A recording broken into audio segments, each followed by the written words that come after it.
Okay, so Tom. Yes. We're in playoff mode, GPS playoff mode. That's it.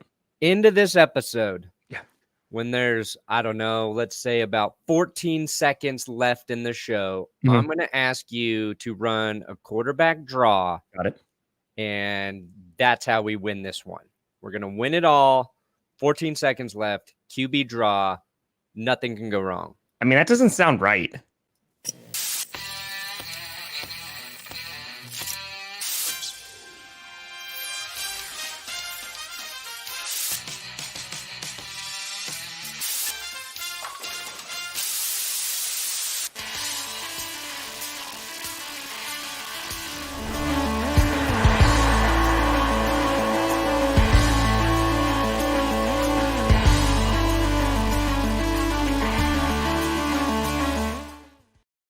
Oh, ladies and gentlemen, we here. Oh, we here. Oh, wait, Brandon, hold on. Perna, hold on. Uh-oh. Top of the morning to you. I'm gonna spot the ball. Oh, wait, no, I can't spot the ball myself. You have to do it. You have to shoot. I got to touch the ball. You have to touch it.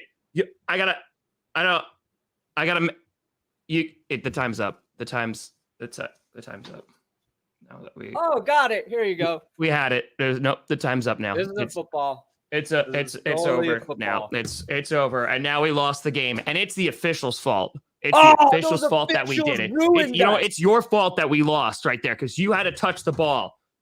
Oh, the officials. Why don't you throw something at them while you're at it? You know what? Okay. I'm gonna do that. Like, you mean like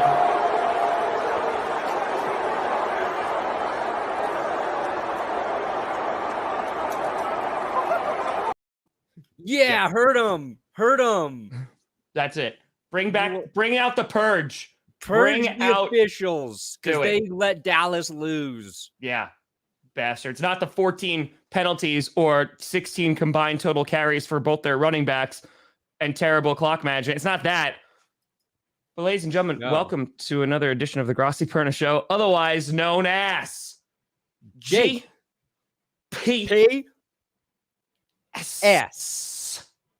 I'm Grossi Brandon Perna, and we are here to break down the craziness. Wacky wild card weekend.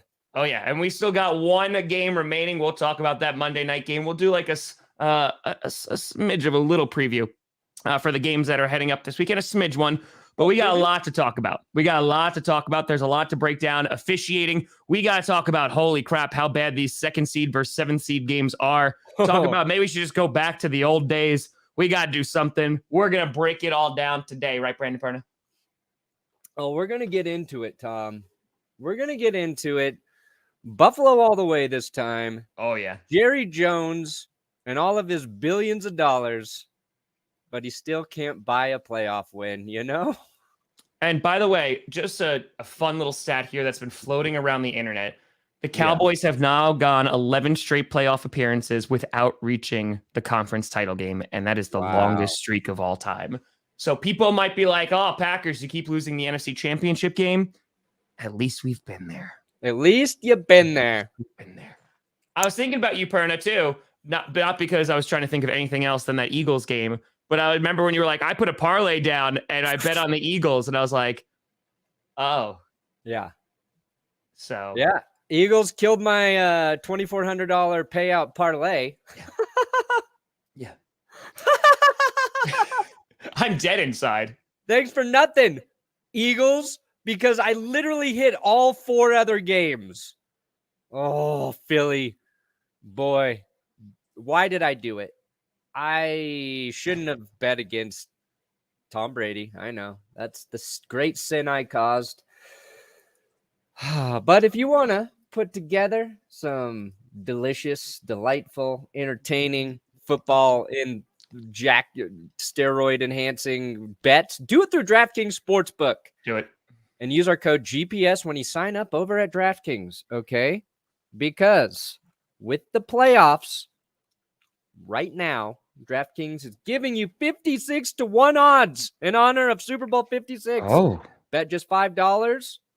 You can do that on tonight's game, Rams, Cardinals, when you can win $280 $280 in free bets. That's $280 in free bets with just a $5 bet with the 56 to 1 odds. There's a link in the description to take you to DraftKings. You download the app, then you can do the betting. I just suggest not betting on the Eagles or not betting on Darrell Williams to be an anytime touchdown scorer for the Chiefs. Oh boy, was that stupid. Oh, I was like, Travis Kelce. I should go with Travis Kelce. Then I was like, well, look, he's got worse odds to do it than Williams. Seems like, maybe the Chiefs will be in the goal line area a couple times. They didn't even hand him the ball once. No, it was the Jerick McKinnon show. It was. So do your research. DraftKings Sportsbook. I love you, but this weekend I made you richer, DraftKings. It's true. Boy, did I! It's true. Yeah, we're gonna go through each of the playoff games so far.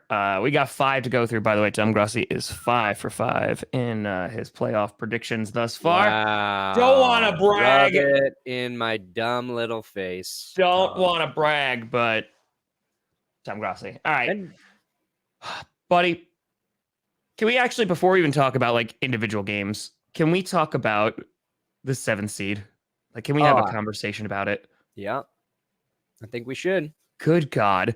I was sitting there on Sunday because my concern yesterday was that the first and last game on Sunday were going to be terrible.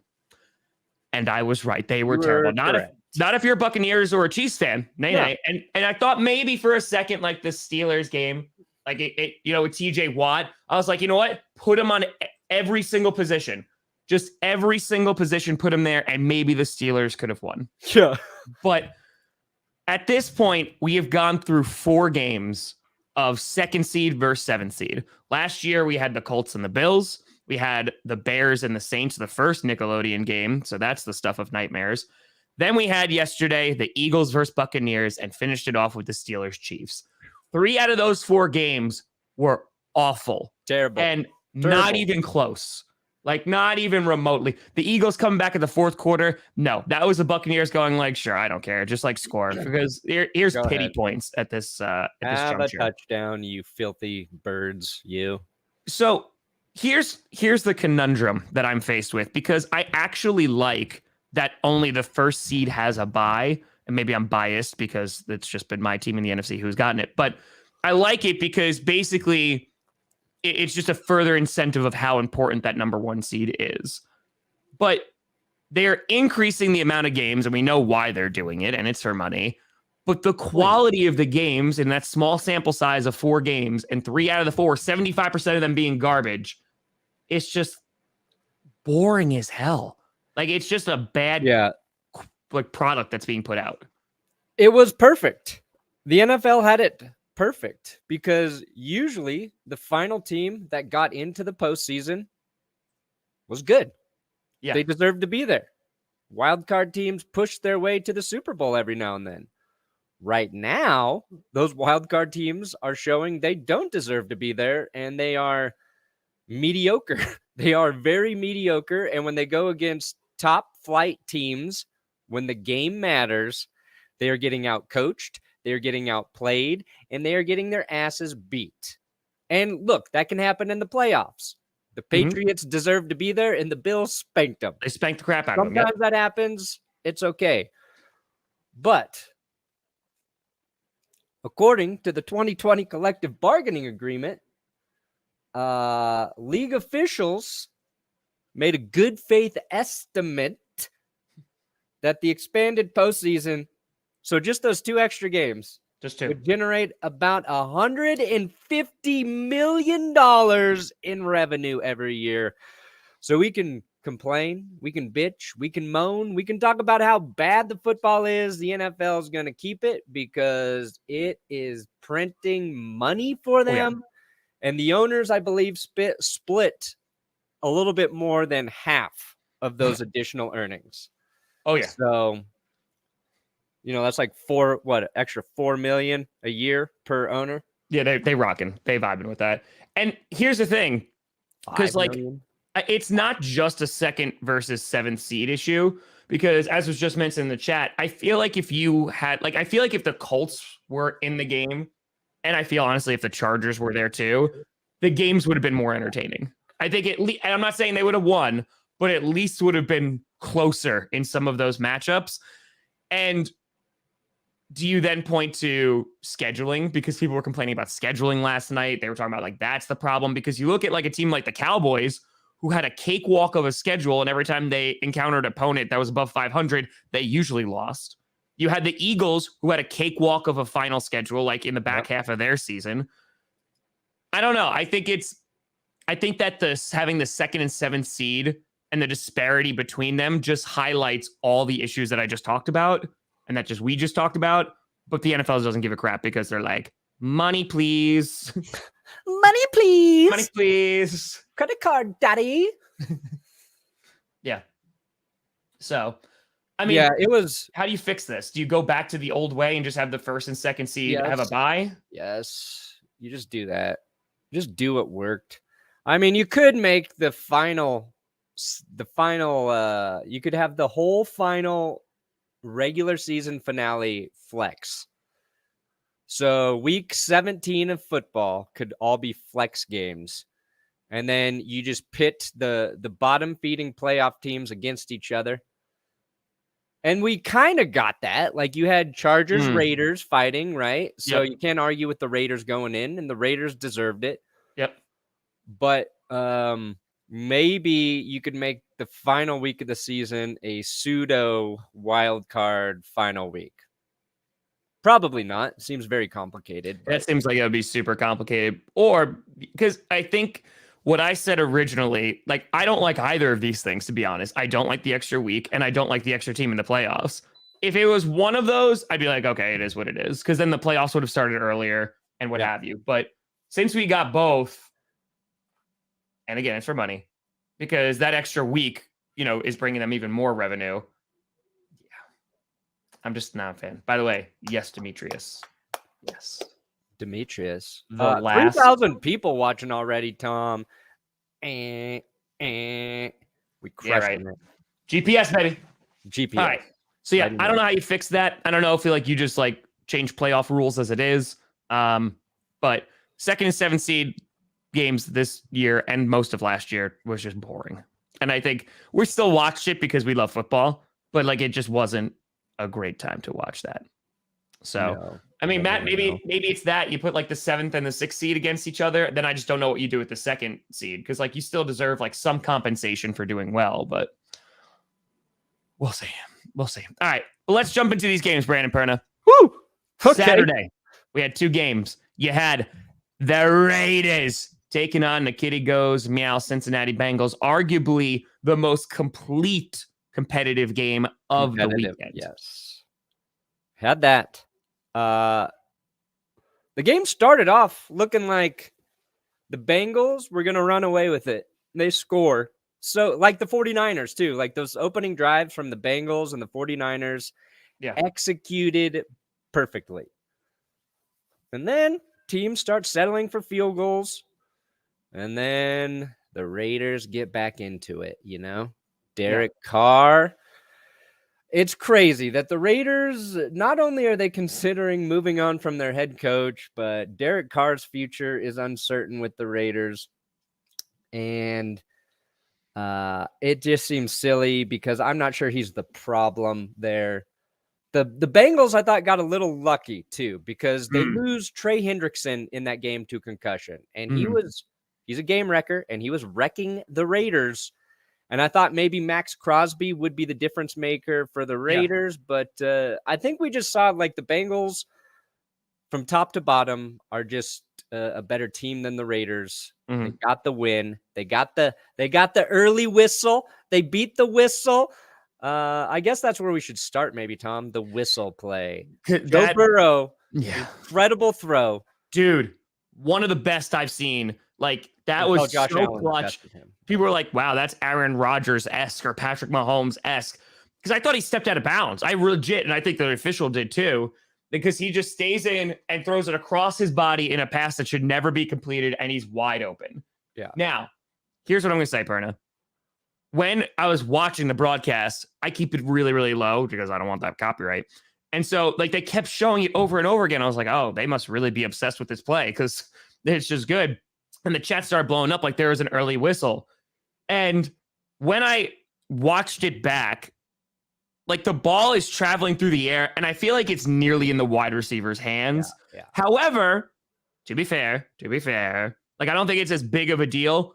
If we're following the rules, then it's a dead play. I don't think it would have made a huge difference, but if we are following the rules, like you had to follow the rules in the Cowboys game, it should have been a dead play. Yeah. Look, it should have been a dead play.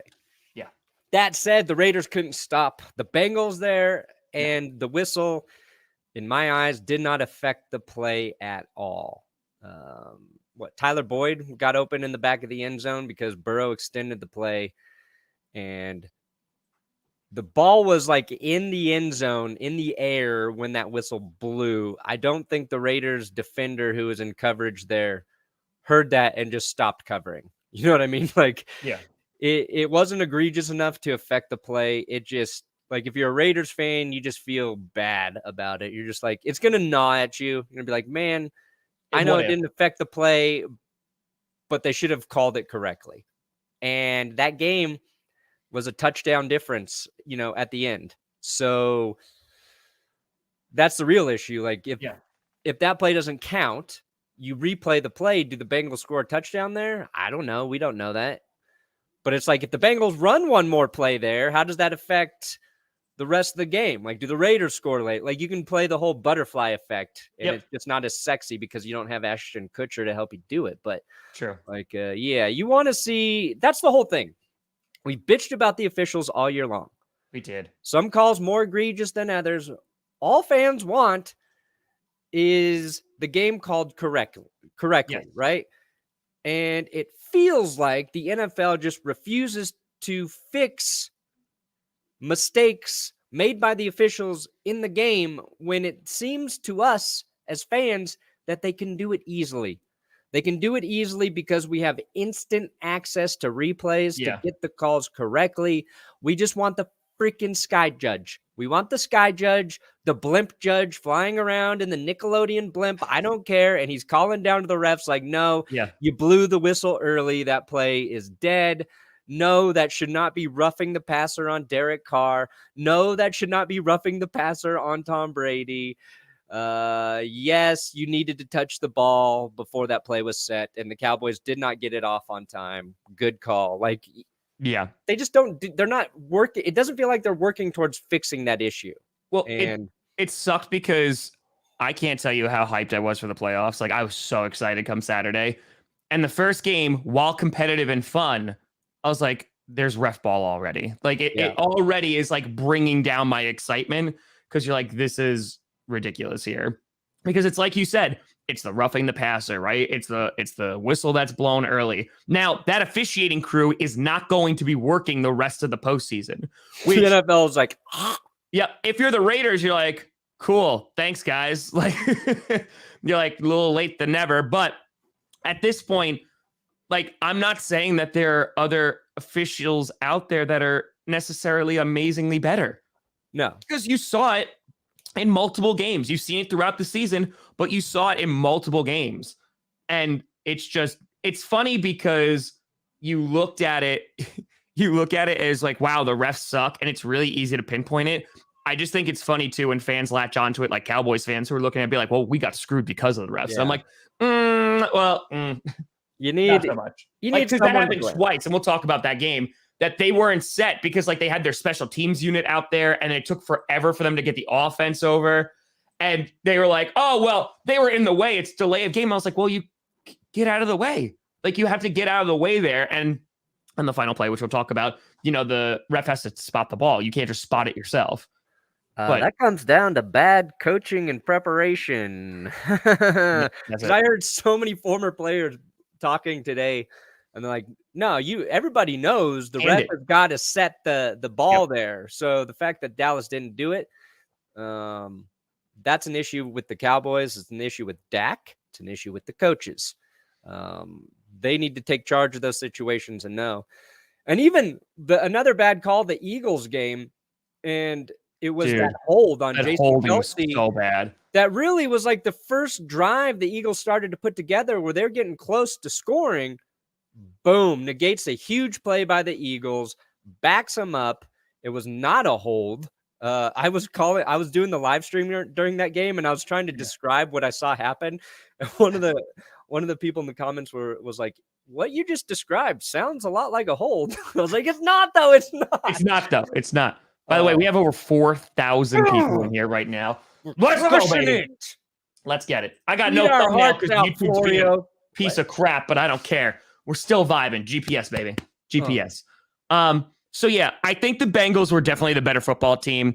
I think them against the Titans is just a fun matchup. Like that is going to be a fun football game, and I can't wait for it. And we'll preview it later in the week, but I think that depending on what team shows up for the Titans, that could be a real good time. Like they match up pretty well against each other. Yeah. See, and the Raiders are the example of an actual wild card team. Right? Yes. Not the Steelers.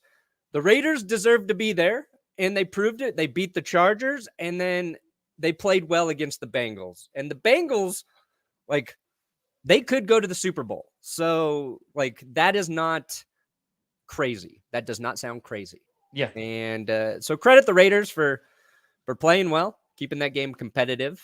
And just basically the opposite of what those dumb Patriots were able to do.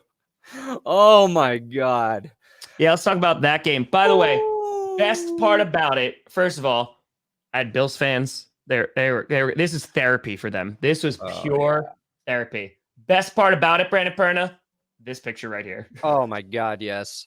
Ryan Fitzpatrick in the freezing cold is just like, hey, yeah, I'm shirtless in Buffalo. Because that's just who that man is. He is such a freaking legend.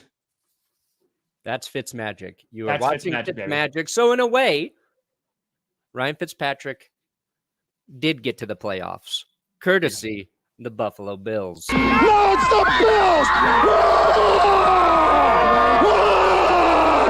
Buffalo all the way this time! That clip makes me so happy. Courtesy the Buffalo Bills. It makes me so happy. It just makes me so happy. And I just love it too, because like, Ryan Magic is going to go to like all those games. Like he's going to, like, when he retires and is done, like, he's like, oh yeah, like I'm just gonna go shirtless to like games. Like he is going to be passed out in a parking lot one day, just like drunk from tailgating, and then like, oh yeah, that's Ryan Fitzpatrick. Like, don't mess with him, he's cool. Like, who's that insane drunk man? That's just Ryan. He's fine. He's fine. He's fine. Yeah. So taking a look, congratulations to the Buffalo Bills, because phenomenal. I mean, and as Perna and I have said multiple times throughout this year, this is the Bills team that we have been looking for, because they needed to run the ball. They started against the Falcons a few weeks ago. Singletary was rocking and rolling through the end of the year. And look, it made a huge difference because they had no run game the first time they played the Patriots whatsoever. They had one. It made them a balanced football team. Josh Allen made no mistakes. The defense was suffocating against Mac Jones. And this is a Bills football team that actually kind of cheating. I got you. This is the Bills football team that can actually go to the Super Bowl. Oh, the Bills look like the best team in the NFL this weekend, and it wasn't particularly close. No. They run the ball well situationally, and that's all they needed to do. Yep. They early downs have success running. They were able to do it. And, third down are key situations where you need to move the chains and you can convert rushing the ball.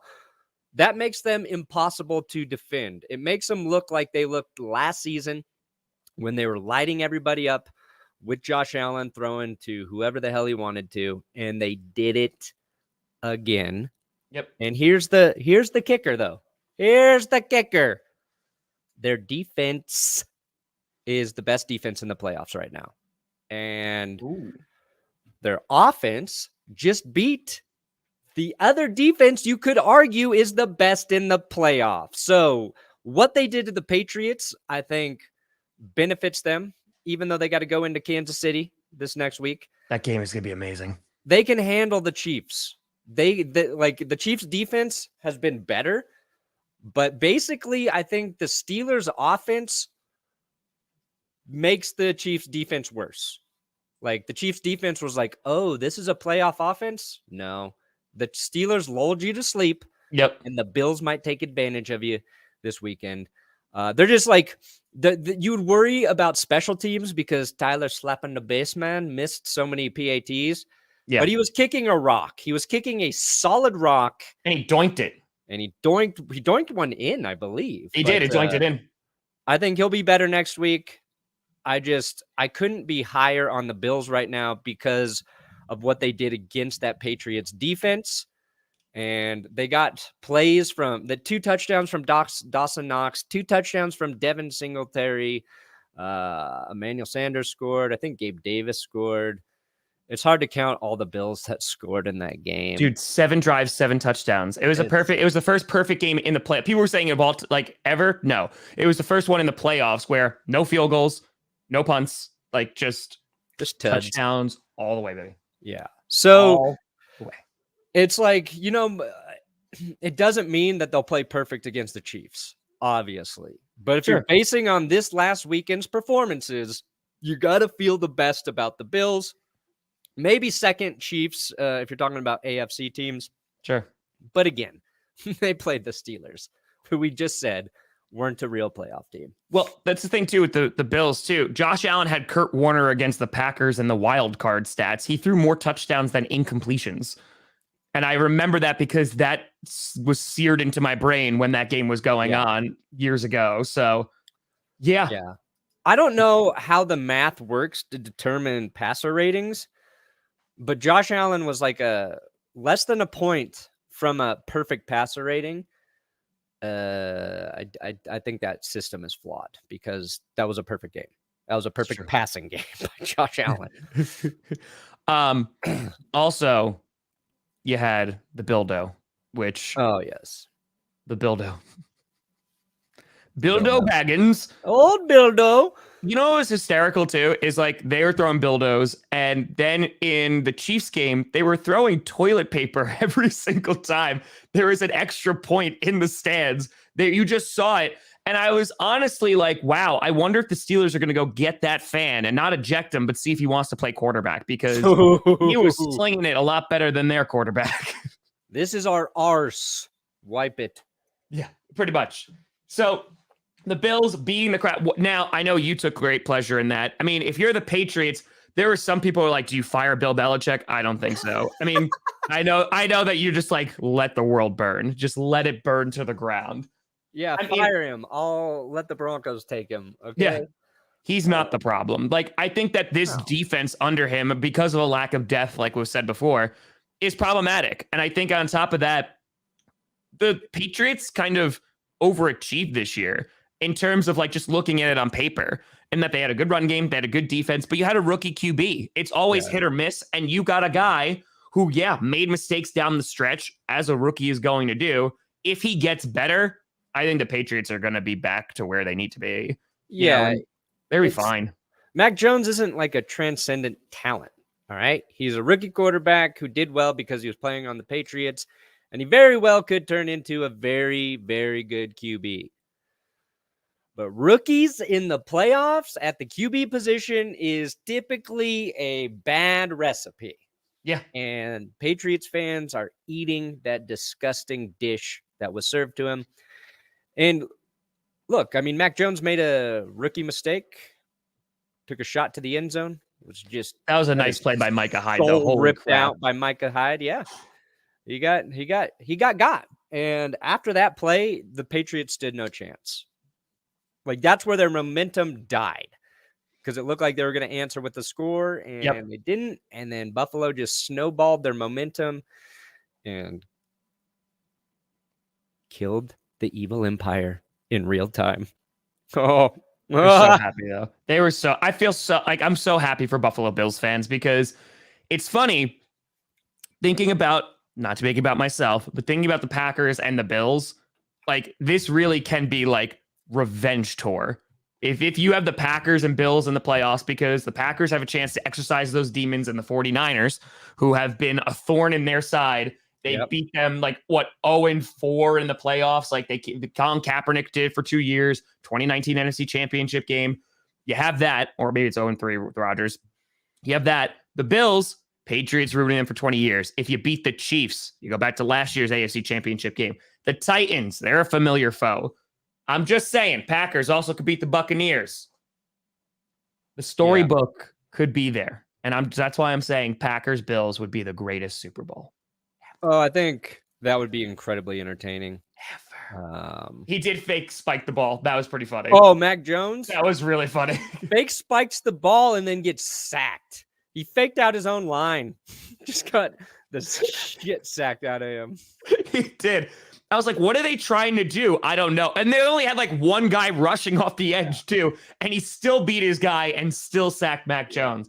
He's like, you ain't no Dan Marino. Yeah, no. You tried the Dan Marino.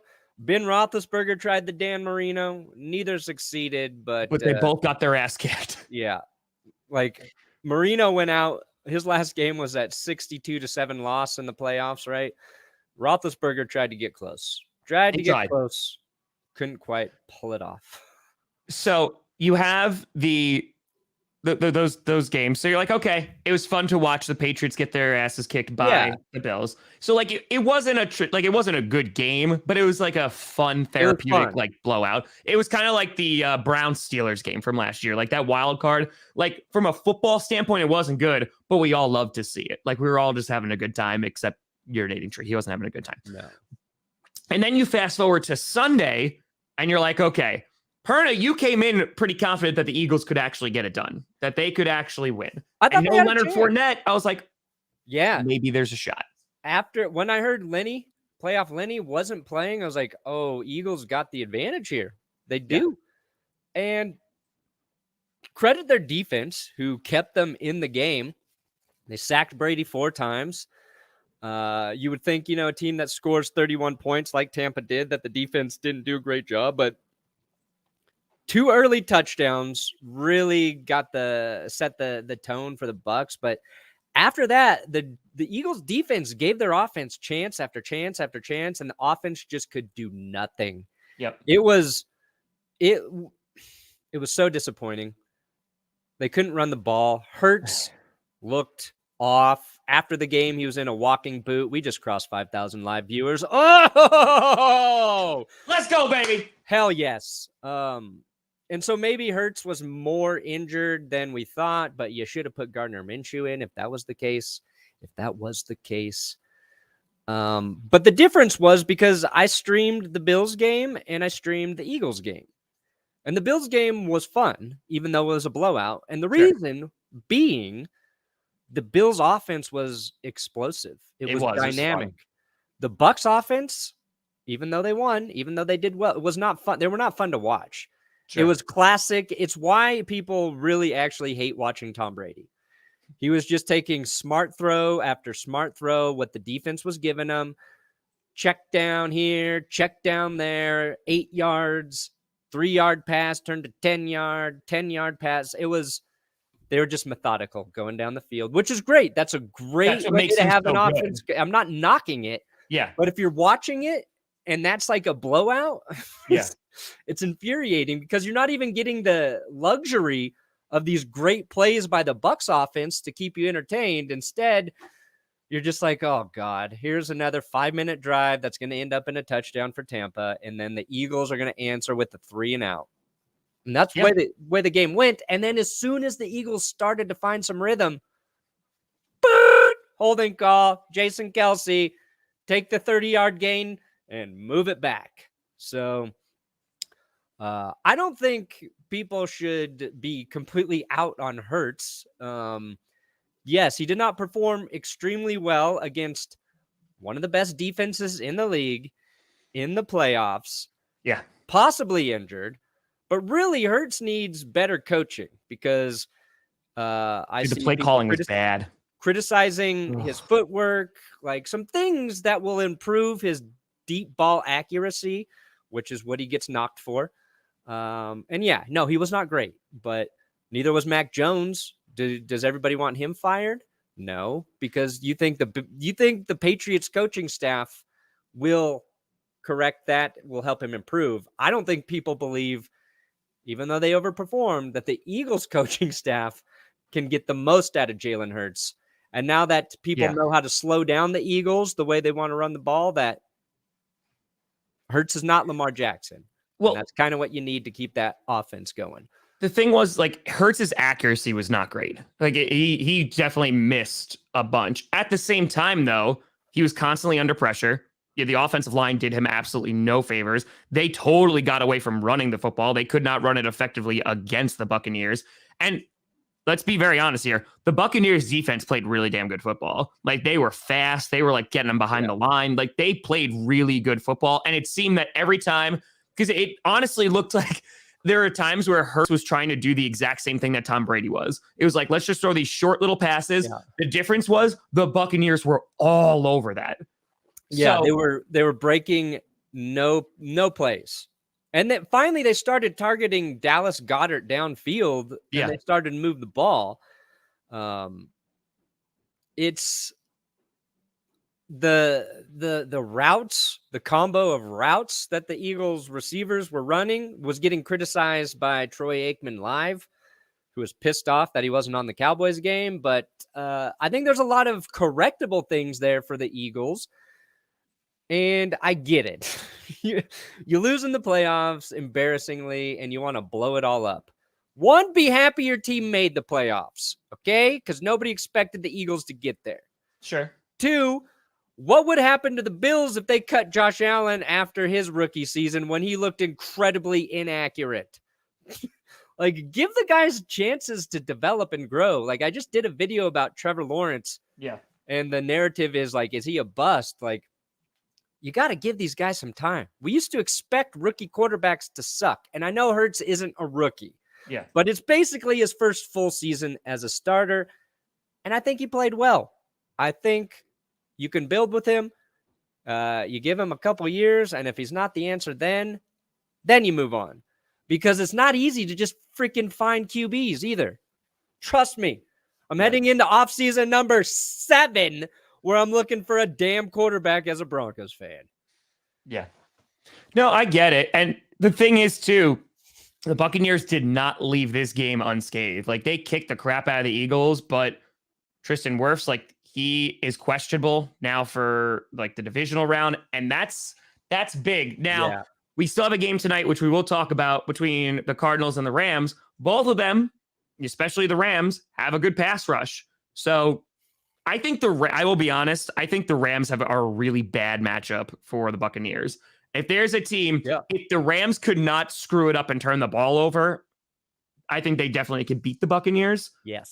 Which we will talk about. But yeah, the Buccaneers losing Tristan Wirfs is big. And I know their center got hurt too, but he wound up coming back in the game and he was okay. That center, Ryan Jensen, Tom, from Pueblo, Colorado, somebody put it, God's literal cat box in Colorado. Damn straight, us P-Town mother lickers. Ryan Jensen went to Colorado State, Pueblo, and he's tough. He missed 0 plays. He missed 0 plays in that game, and I have no doubt he'll be fine. But if like, let's say he strained something and that gets aggravated in the next game for the Bucs, that is an issue. And Wirfs tried to come back in, and he played like 1 series, and he looked very hurt all of those plays. So that is a huge one. If Brady's under pressure, which you're right, Aaron Donald, Von Miller, those guys are going to eat him alive. Yep. The Rams are going to eat him alive, and they're not going to be able to run against the Rams because not only are Donald and Von Miller great pass rushers, they play the run simultaneously just as well as any edge/interior lineman. So yeah, I kind of hope the Rams win for the matchup purposes. But let's say the Cardinals do win. Maybe it's because J.J. Watt makes that defensive front lethal. And if the Cardinals defensive front sort of dominates that game, sacks the shit out of Matt Stafford, then I'll be happy with the Cardinals-Bucks matchup.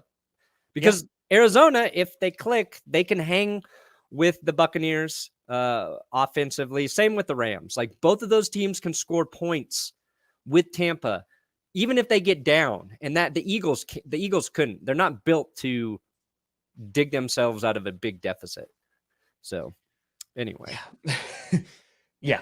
Now, I do want, now we're going to get into the 49ers Cowboys game. But before we get to that, we got to talk about people who lost bets, and not just Brandon Perna. It's also Scooter Magruder. And that has nothing to do with DraftKings Sportsbook, but Scooter Magruder should have bet me. He didn't take the bet, Perna. Wow. I said, do you want to bet that the Cowboys win the Super Bowl? He was so hype. And then what happened? Nothing happened because the Cowboys are a poorly coached team. Now, if you think you can make better decisions than one Mike McCarthy in terms of NFL, there's that do it transition. at DraftKings with code GPS. There it is. GPS. Link in the description. This weekend, well, I guess it's Monday. Today, feels like the weekend still. It does. Today, you can bet $5 on the Rams or the Cardinals with 56-1 odds. And if your team wins, you're going to get $280 in free bets with those 56-1 odds. You got to use our code GPS, though, when you do it. Jips. And if you don't got sports betting in your state, why don't you check out the DraftKings Fantasy app for daily fantasy? There's going to be some cool fantasy plays you can do tonight. You can do the tier makers. The single game fantasies are always fun to me because it's like, do I take Cooper Kupp or do I take James Conner? Or I can get them both. Am I going Stafford or I'm going Kyler Murray? Build it out. See if you can win. Test your luck. DraftKings Sportsbook. My question is, like, in fantasy, like, are the Cowboys still in the playoffs? Yeah. Like Fantasyland, that's the only place they're in the playoffs. Okay. All right, good. I just wanted to make sure. So, like, Scooter still has a place to go in case he wanted to go. Okay. Yeah. I don't drink coffee, Robert. That's the thing. I don't drink coffee. That's the issue. People ask me like I was number one. I just don't drink coffee. Benchwaterbrew.com. I just give you water. It's just water because that is how spicy Tom Grossi is. Tom's Miracle Water. It doesn't give you diarrhea, and that's all you can ask for in your water. Amen.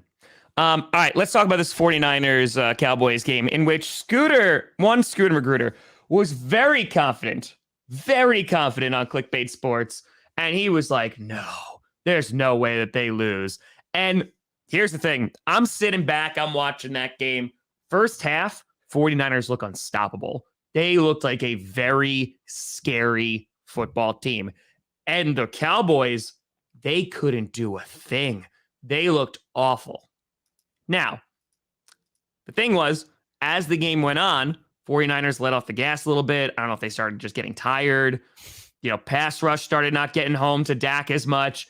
And the Cowboys were able to claw their way back into it. And I got to say, I believe this. If the Cowboys had a better coach team, I think they win that game. Because I think the 49ers gave them so many opportunities. Jimmy G sailed a bunch of balls that they could have gotten it. And yeah, Nick Bosa getting injured, by the way. He's in concussion protocol. Fred Warner getting hurt. He had an ankle injury. That will be, a big thing because they're on a short week now and then heading to Lambeau. That's going to be a problem. Yeah, it's going to be it. But we'll talk about that. The thing was, the Cowboys heading into this game, I have said for weeks, the Cowboys are the most undisciplined team in the NFL that are actually like contenders for the Super Bowl. The Raiders, I think, were up there too in penalties, but they were so undisciplined.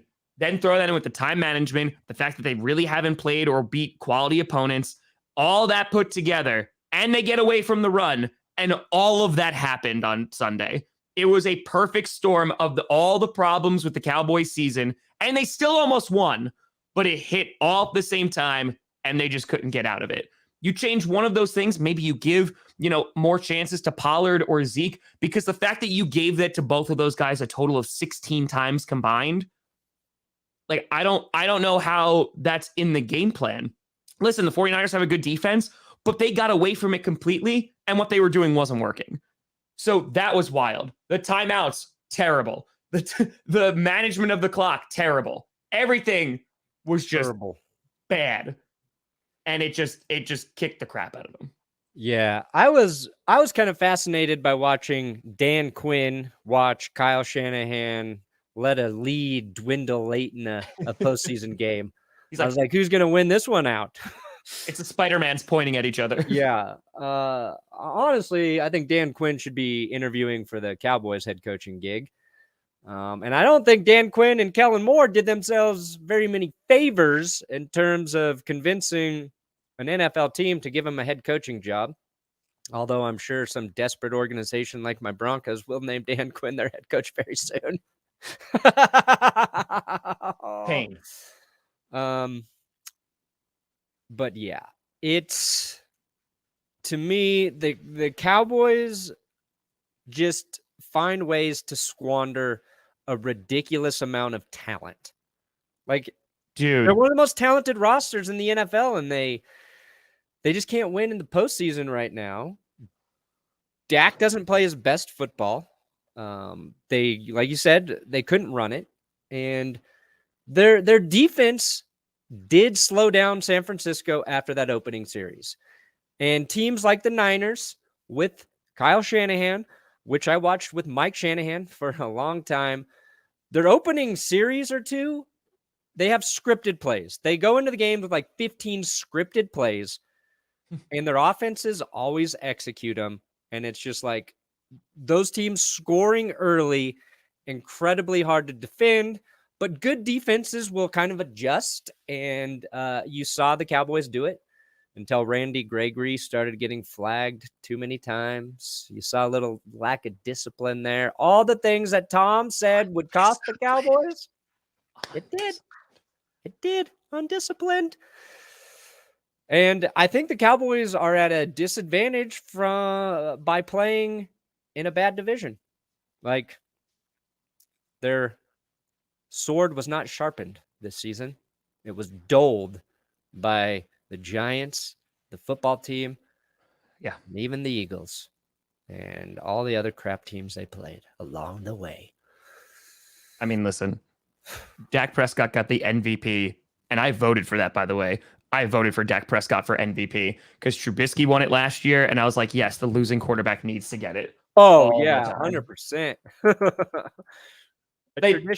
A great tradition continues. But it's so true, though. And I was reading, because someone was like retweeting this on Twitter, that when they were talking about McCarthy getting the job, he lied to Jerry Jones and said that he watched every single snap of like the 2019 season. And then when they asked about that, he was like, well, I had to get the job. I didn't really watch all of it. Yeah. Like, it's just funny because it's what a lazy head coach, a lazy slob. It's not even lazy. Like, I just think it's funny because it's everything that people are saying about McCarthy, that it's just like, hey, he's like swindling teams and he's not actually that good. Like, that quote does not make it look better. That quote makes it look so much worse, that he basically lied to get the job. It's like, just like fluffing up your resume a little bit and being like, no, I watched every snap, every single one, even the ones in garbage time. I watched them. McCarthyism. It didn't work the first time. It's not working now. So now, if you're the Cowboys, I mean, you have one of the most talented rosters in the league. You're in a bad division, but like, you might have a bit of a drain going on this season, whether it's with coaching personnel, whether it's with players, because now they have to get under the cap. I mean, you paid Zeke a whole bunch of money, and you come out of this season. I understand Zeke was hurt.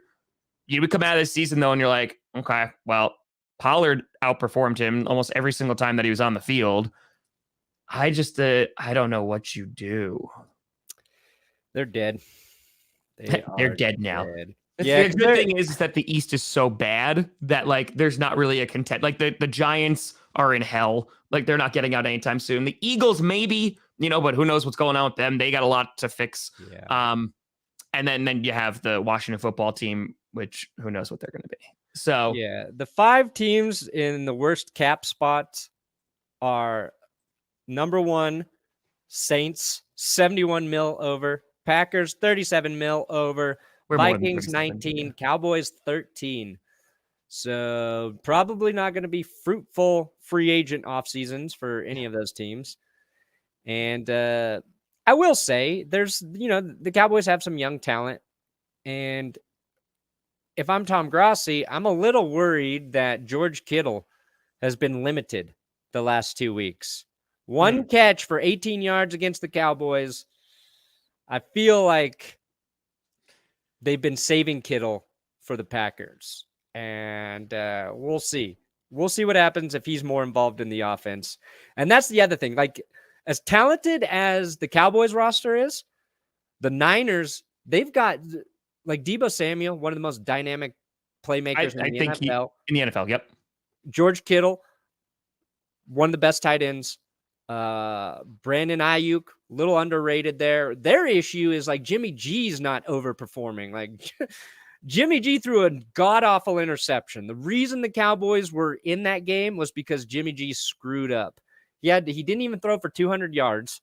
I don't trust Jimmy G, to carry that team. You put Dak on the Niners, feels like they win that game 40 to, 17 or some shit. I mean, that's why you drafted Quattro Lance. Like, that's why you got Lance in the waiting. But that's like why you did. But that's like the confusing part, because it's like you barely gave him any playing time to develop. Like, we're going to trade the farm for this guy right now, and we're not going to utilize him. And again, I have always been a big proponent of let guys sit, but that's if like guys fall to you and you're like, okay, like we can afford to do that. And listen, they made it into the divisional round still. So like hats off to them, but like Trey Lance isn't helping you this season. I mean, until he scored that 1 touchdown on the Packers, but I think, we'll talk about this, later in the week. And I have a lot to say about this, but here's what I'm going to say. A lot of people saying like the 49ers are going to bounce the Packers. The Packers should be afraid. The 49ers are a scary team. That's what the playoffs are. Every single team that's remaining right now has earned their spot and has proved why they should be in the playoffs. Yeah, we eliminated the teams that didn't. They're out now. They're gone. The Eagles, the Steelers, like they're gone now. So now you're going to be left with really good teams. And it's also, as Aaron Rodgers say, it's the Green Bay freaking fracking Packers, but he didn't say freaking fracking. So the Packers are healthy. They're in a good spot. I think it's going to be a really tough game. We'll see what happens with Bosa and Warner, but it's going to be a tough game, and I'm really excited for it. Like, it's going to just be a great football game. Saturday night, primetime, Lambeau. Oh, yeah. I think the Packers have a great chance to win.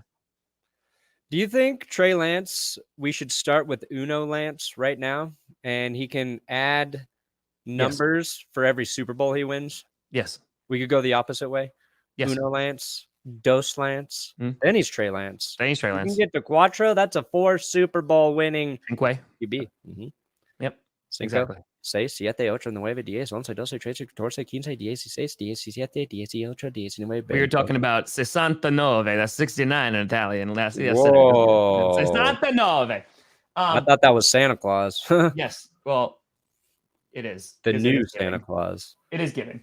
All right. So then the final game, before we jump into Monday's preview, the final game was the Steelers versus the Chiefs, in which you had the Steelers get off to a lead in TJ Watt. It was just fumbles galore. And they were like, Williams, you're never touching the ball again. And we're just going to give it to McKinnon the entire time. And TJ Watt runs it back for a touchdown. And I'm like, oh no, like, could this actually be a thing? And if there's one person that I legitimately, because I've watched a few Steelers games this year, unfortunately, if there is one person, Devontae said, if you're scared, go to church. I love Devontae Adams so much. If there is one person that I feel bad for the most this season, it is probably Najee Harris, because the amount of Steelers games that I have watched, and this happened again last night, in which they just dump it off or hand it off to Najee Harris, and there is a wall, just a wall of defenders. Or it's a little like dump pass that sets it up for a screen, and there's no blockers, but there's 6 defenders around him. At some point, he's just got to be like, I don't want to do this anymore, because he's a good football player. He accounted for what, like 46% of like their touches, like on offense, some crazy number they showed yesterday. Yeah. And he has no help. He has a QB who is just like, well, I can't really throw the ball, so here you go. It dumps it off to him, hands it off to him with no line.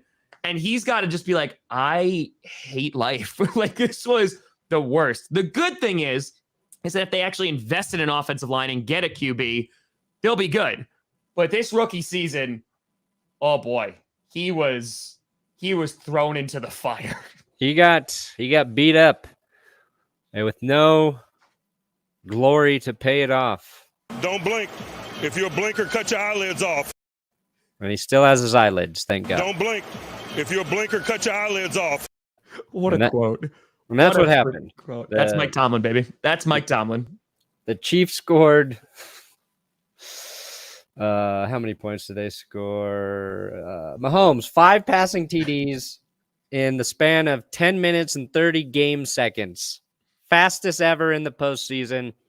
So it was a 7-0 game. 7-0 Steelers up.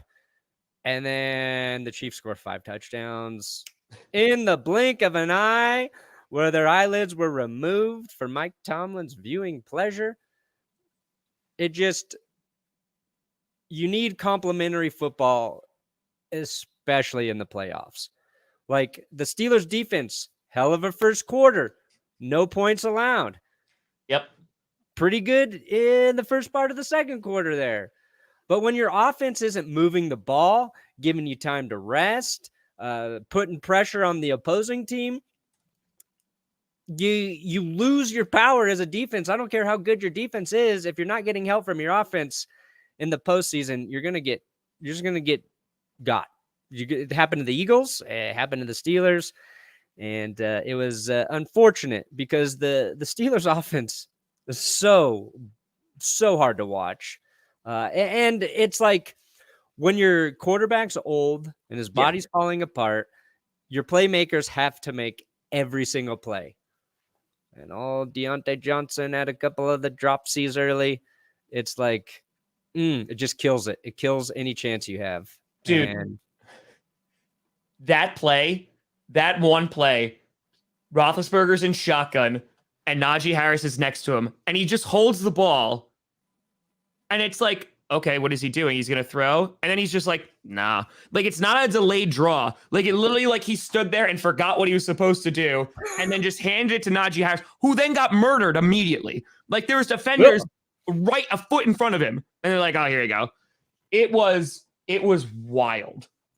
It just, they have talent on that team, but it's honestly like watching the Saints, because the Saints have a great defense, but their offense is truly an atrocity to watch. It's truly bad. After everyone got injured, and they have a ton of injuries, no Michael Thomas, they were going with their 3rd and 4th string QBs. Like, I get it, but they were horrible to watch. That's what I felt like I was watching against with the Steelers, because they had nothing. And the thing is, you just hope that you get a good QB. I don't know if there's going to be one available where you're going to pick.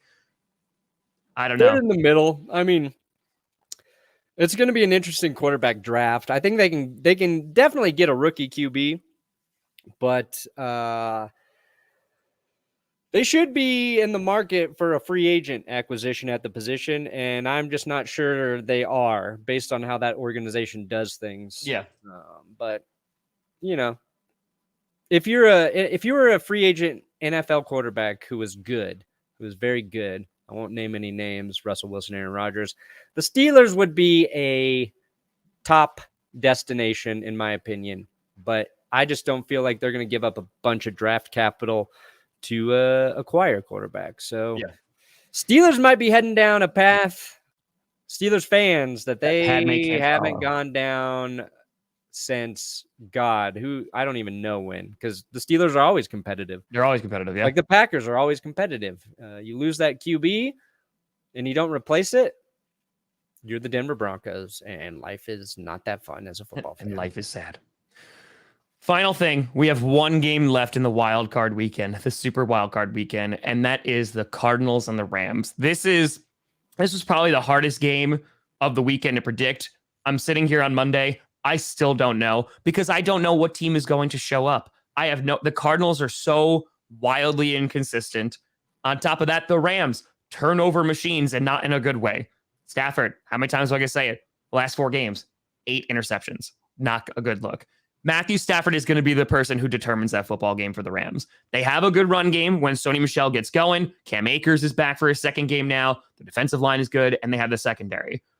But is Matthew Stafford going to turn the ball over? Because both teams, this might be, I hope it's a shootout. I really hope. After seeing some crappy games this weekend, I hope it's just like both defenses go away, and it's like a 45-42 game.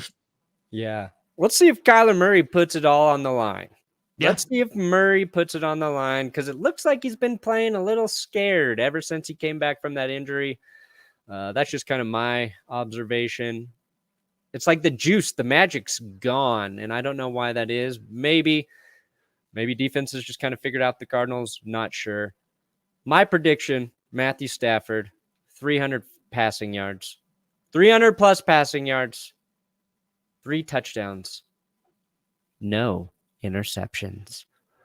0 Matthew Stafford interceptions in a That would be time. It would be his first playoff win ever. Yeah. I'm rooting for the Stafford win. Big time. You deserve it, Stafford. Prove the haters wrong.